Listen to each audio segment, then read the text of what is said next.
Hi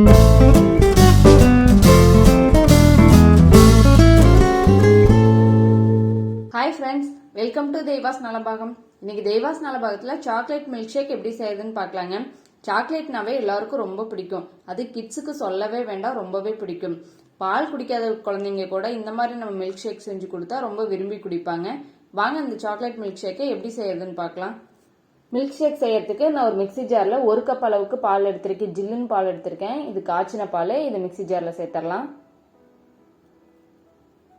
சேர்த்துட்டு இதுக்கு நான் 2 டேபிள் ஸ்பூன் அளவுக்கு சர்க்கரை எடுத்திருக்கேன். சர்க்கரை நீங்கள் ஒரு விருப்பம் போல் சேர்த்துக்கோங்க. இது கொஞ்சம் நல்லா இனிப்பாக இருக்கும்.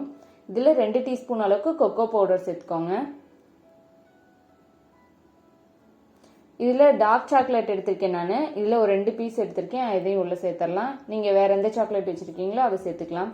இதில் 2 டீஸ்பூன் அளவுக்கு சாக்லேட் சிரப் எடுத்துக்கோங்க. அதையும் உள்ளே சேர்த்துடலாம்.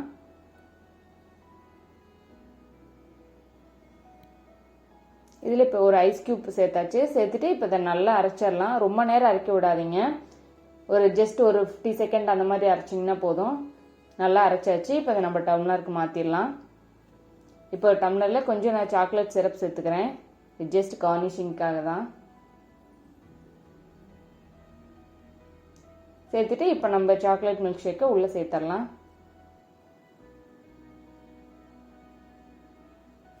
அவ்வளோதான். நீங்கள் எப்படியே சர்வ் பண்ணுறதுனால பண்ணலாம், இல்லை நம்ம இன்னும் கொஞ்சம் மேலே கார்னிஷிங் பண்ணிக்கலாம். இதெல்லாம் ஆப்ஷனல் தான். மேலே கொஞ்சம் நான் வைப்பிங் க்ரீம் சேர்த்துருக்கேன்.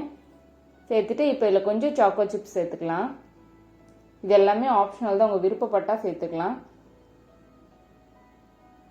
இப்போ இதில் கொஞ்சம் சாக்லேட் தூள் சேர்த்துக்கிறேன் நான். இந்த டார்க் சாக்லேட்டை நல்லா ஃப்ரீசரில் வச்சு எடுத்து நல்லா இப்படி கிரைண்ட் பண்ணிங்கன்னா வந்துடும் தூளாக. இதை சேர்த்துக்கிறேன். அவ்வளோதாங்க, நம்ம சூப்பரான சாக்லேட் மில்க் ஷேக் ரெடி ஆயிடுச்சு. நீங்களும் ட்ரை பண்ணி பாருங்கள். உங்களுக்கு பிடிச்சிருந்துச்சுன்னா லைக் பண்ணுங்கள், ஷேர் பண்ணுங்கள். நம்ம தெய்வாஸ் நலபாகம் சேனலுக்கு சப்ஸ்கிரைப் பண்ணுங்கள்.